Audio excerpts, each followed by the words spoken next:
I had a question about your use of the term or phrase a couple times, first Satori, which implicates further Satoris. Is Oh, this oh yeah, yeah, like yeah, the, yeah. yeah, could you say something about that? Well, the first is just the first, and in my experience, and I'm not alone, it's the most dramatic because the pressure drop is so great. But then there's successive Satoris after that. I don't know. Would you use the word Satori though after that? Yeah, you might as well. I mean, it's the same thing, but it's different. Uh, I think in the Daily Ching they call it flashes of insight, or you could call it, further awakening. I don't know how to term it. Of course, we use the Japanese terms because those are basically we don't have we have a real poverty of words here. Hmm. Satori, Kensho, waking up, none of them are really satisfactory. And so subsequent openings or subsequent, let me think, they're so different.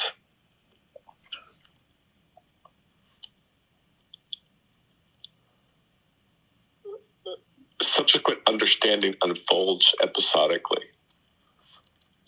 I would say. And some of those episodes are so dramatic as to be, you can delimit them in time.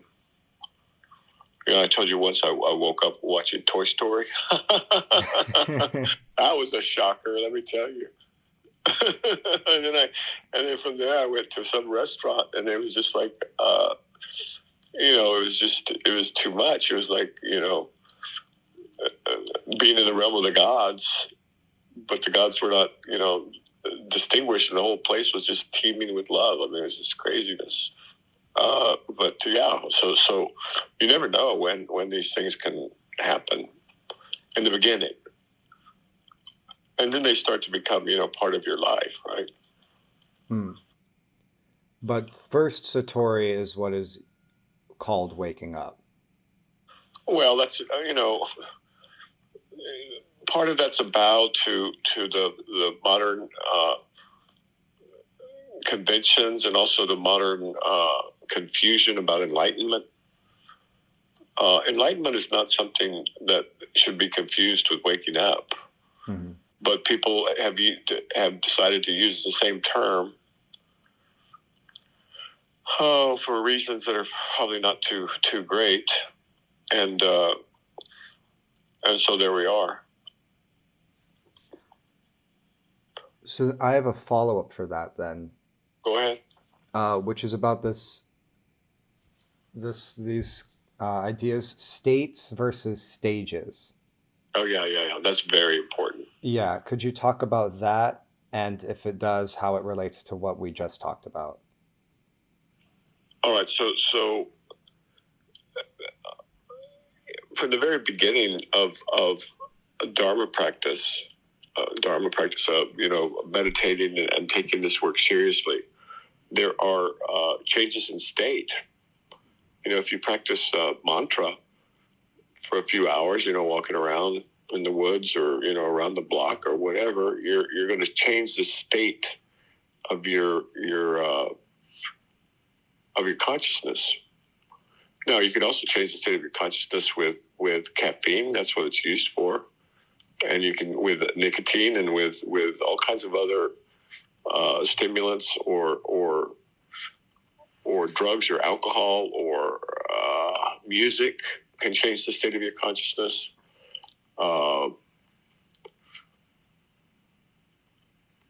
Nicotine was used by Indians, Native Americans, and others, in rituals to a high dose of nicotine will really.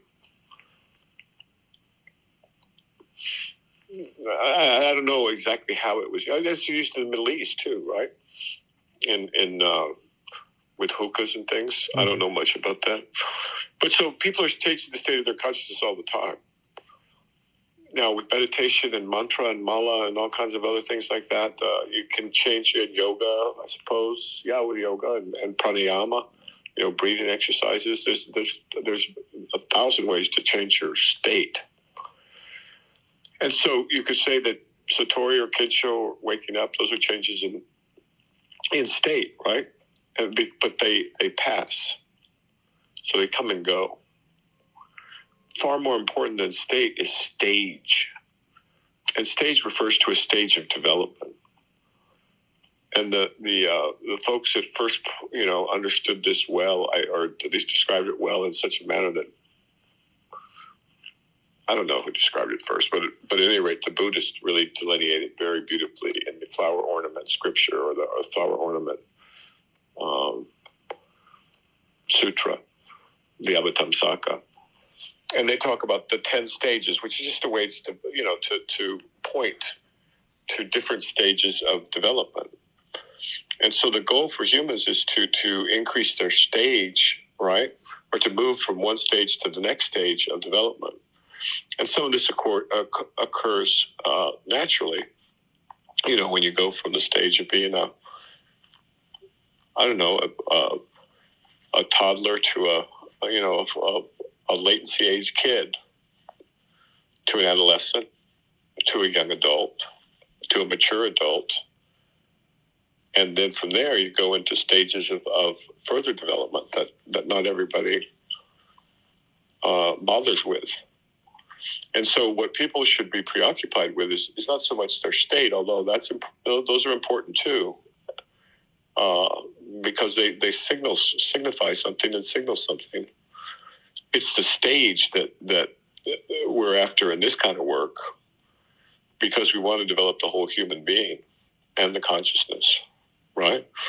And so it's like there are stages, and stages represent permanent developments in the evolution of consciousness. Let's say that. So, for example, in the 10 stages that the Buddhists use, the first stage is a stage of joy, permanent joy, and then the next 9 stages come after the stage of permanent joy, and so it goes. Does that answer the question? It does. One sub question to that would be, I think a lot of people are used to stages coming one after the other and they're discrete units. But let's say if you're a child. Those would be states. Ah. If it's discrete, it's a state. Okay. Like, you can induce a state with anesthesia. Yeah. You can induce a state with cocaine, right? So those come and go. Those are states. The developmental stage is permanent and irreversible, and there's no regression. I mean, not regression in any meaningful sense. There may be fluctuations.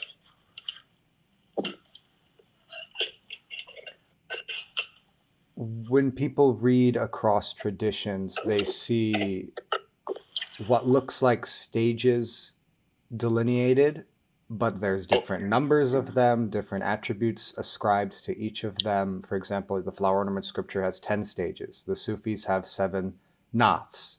If you mix these things up, it doesn't seem like they necessarily match. Well, those are two different things. Mm-hmm. Yeah, the nafs of the Sufis is different than the stages of the Buddhists.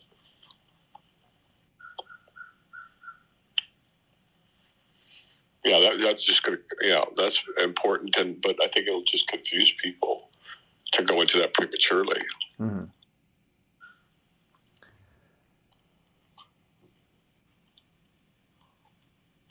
I have a question about imagination as a skill rather than as just something you're born with or comes and goes. Well, I don't know so much as if I would call it a skill, so much as just a latent capacity that is atrophied because people have outsourced their imagination to, let's say, video games or to movies or to influences on social networks. And so what people have lost touch with is their own imagination. And that's a huge loss because, first of all, you need imagination to, so here it becomes more of a tool. You need it in order to, for example, if you take a Sufi story, it takes imagination. You have to kind of visualize it and picture it and think about it a bit and use your imagination alongside your intellect to get the meanings of the story or the joke, right? It was Marx something about I went. Last night I shot an elephant in my pajamas. How I got in my pajamas, I'll never know. We went elephant hunting in because in Alabama because of Tuscaloosa. Things like that. They require a small amount of imagination, but as you get to more sophisticated teaching stories, and jokes and parables, it requires imagination, and some people have let their sense of imagination atrophy, and so when I posted about that, what I'm trying to point to is that you need your imagination as well as your intellect. Now, in the old days, we talk about intuition versus rational, or left brain versus right brain, or whatever, and you can do that too. But it's important to use your right brain as well as your left brain. Right, your left brain is the one that you use for language and for reasoning and things like that. But it's really important to use your right brain as well, the right hemisphere, for intuition, for more holistic thinking, for imagination, for all the things that people, non-intellectual people, tend to want to cultivate. It's very important to do that. For the intellectual people, for the left brain people to do it, it's more important because people tend to focus on one or the other, which is a big mistake. That was never true in the past. I mean, you had, scientists who were mystics. You had, engineers who were artists. You had poets who were illustrators or painters. We had a much broader view of humankind. And for whatever reason, maybe it's because of maybe it's urbanization, maybe it's technical evolution, maybe it's who knows. But we've become much, much, much too specialized as humans, and limited ourselves thereby. And so it's simply pointing to the fact that you need both. You need your left hemisphere, and you need your right hemisphere.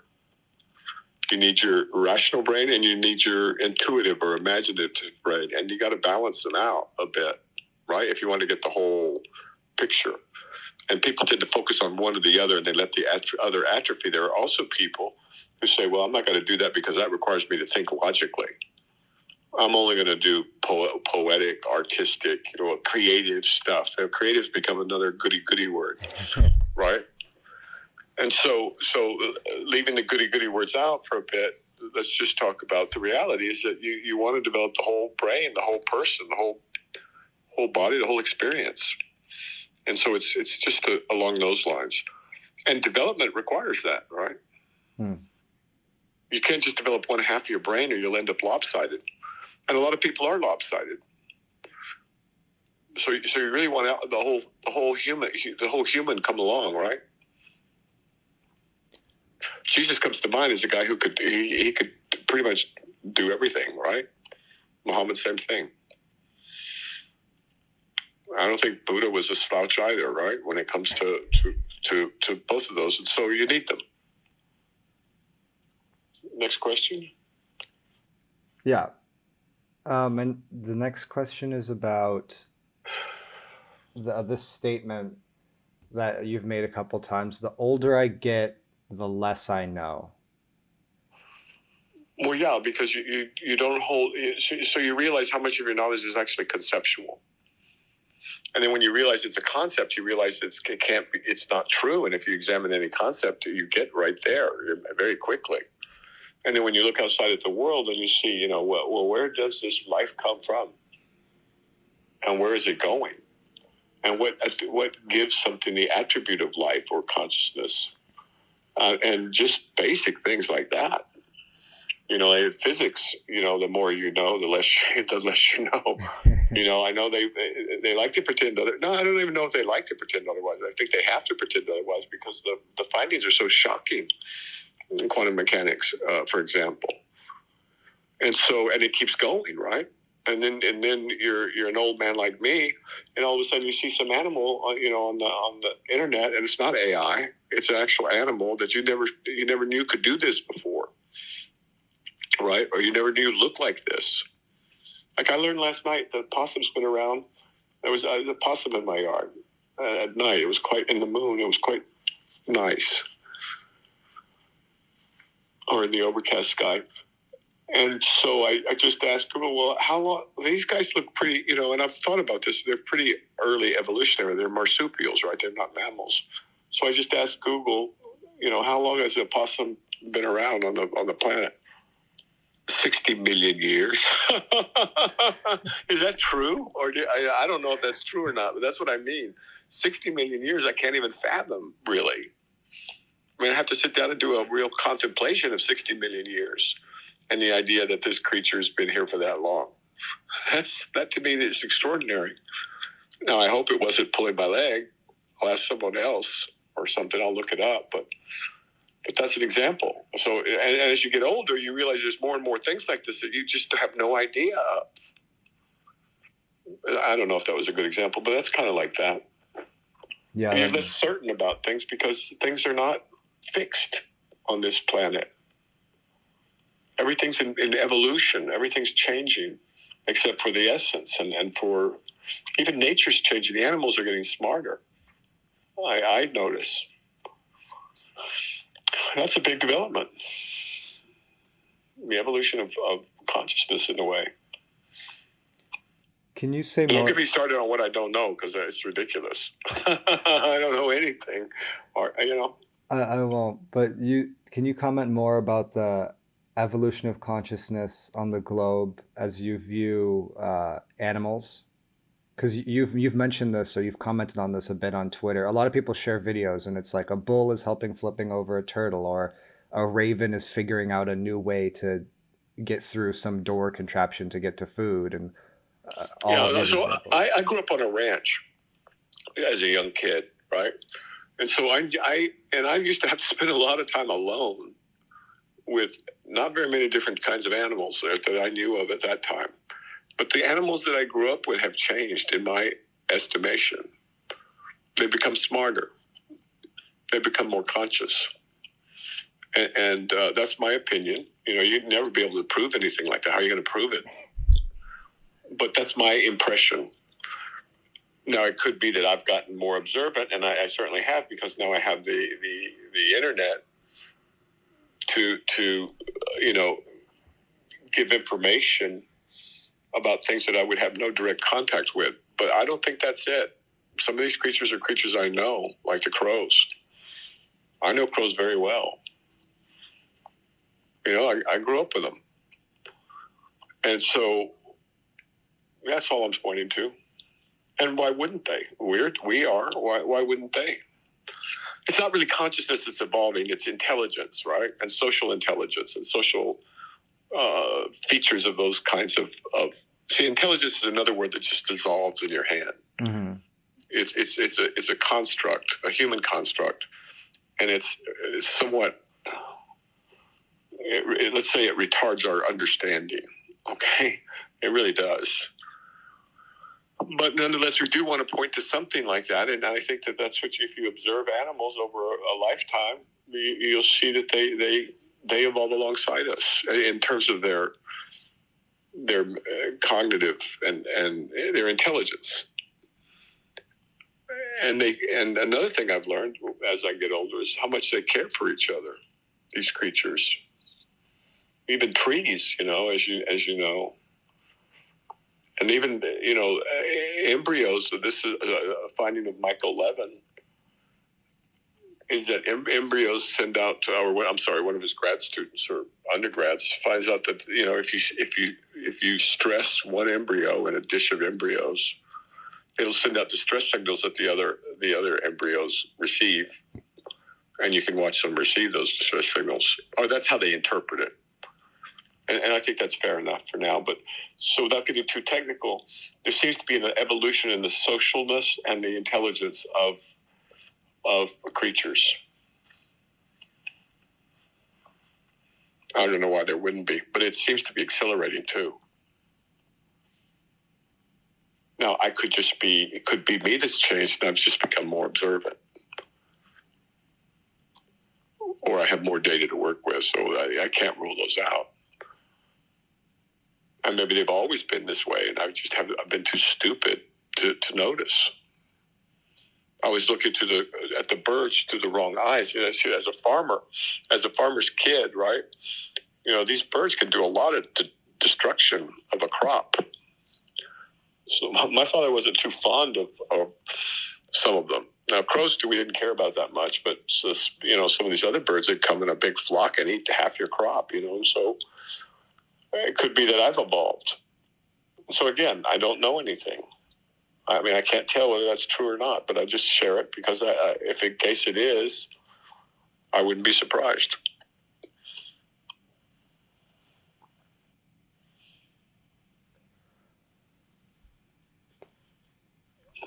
I have a question about approaching reading materials, specifically Sufi ones, like the Shah Corpus. What's what's the difference in approach between reading one of these longer passages and one of the shorter ones? For example, Shah will have a story that's winding, and there's all these events and everything, and it's 10 pages long, um, as opposed to getting a two-sentence Rabia quote or a one-page excerpt that's like a shorter story, like one of the ones we've reviewed before on YouTube. Have you read The Garden of the Forking Paths by Borges? Uh, I may have read it months pull ago. out your Borges and reread that story, and I think it'll help answer that question. I don't know that there's, to describe the difference in approaching that would be very, very difficult to do. I'd have to think about that for a bit. What do you mean more by difference in approach? I don't understand. Well, so if you get a Hadrat Ali quote or something, like one of the ones I said before, what is it? Sleep with the remembrance of death and rise with the thought you will not live long. Or you get a Hujwiri quote, or there's a half page. Those are easy. Okay, well, right there. Those are easier to keep in mind, aren't they? Yeah. You can keep those. Yeah, those are easier to remember. They're easier to keep in your mind. They are easier to invoke, right? And they're easier to transmit. So right there's 4 differences in terms of their functionality, right? Yes. And then if there's like the miser who kept all the gold passage in one of Shaw's books that we looked at, maybe also knowing how to know, where this miser keeps all the gold. You can think about each of the elements of that. It's only a couple paragraphs long, and you can go over each of the elements and mull that over in your head. But if there's an 8-page story that there's all these events that transpire and everything, is that a... Well, it's like the difference. Okay, so if we look at Star Wars, for example, or if we look at Terminator, the movies, right? The early ones. I don't know anything about the later ones, right? Mm-hmm. And forgive me, I'm so hopelessly dated, but those are clearly memes, right? The meme of the killer robot, right? The meme of the humans destroy themselves out of ignorance or technological progress or both, right? Mm-hmm, mm-hmm. So those are memes, and some of them are easy to transmit. Some of them take longer. That's all, and they're more complex, I guess. I mean, Homer's Odyssey has all kinds of memes in it, right? But there's something. It's the whole thing is something else, right? I see. Can you further explain what you're using the term meme as? Because I think most people will think like a meme is, it's not like, you know what I mean? It's a joke or some pithy thing you see online. Oh, a meme would be a unit of transfer of information. It's a French word for which the British have taken credit, which is not uncommon. And it represents a unit. It's analogous to the gene. Okay, the gene is a unit or it was thought to be a unit of information that gets transmitted from organism to organism, right? So it was a unit of information. A meme would be the similar thing, but not in genetic terms, but in informational terms, right? Mm-hmm. Yeah, a joke as a meme is just one instance. That makes sense. Right? So it's a unit of information that can be transmitted from one to another, or it reproduces itself. So we don't talk about we don't talk about the selfish DNA pairs. We don't talk about DNA pairs replicating each other, although I suppose they do. What we're more interested in is the unit of the gene. Right, the blue eyes, the brown eyes, the black eyes, whatever. Yeah.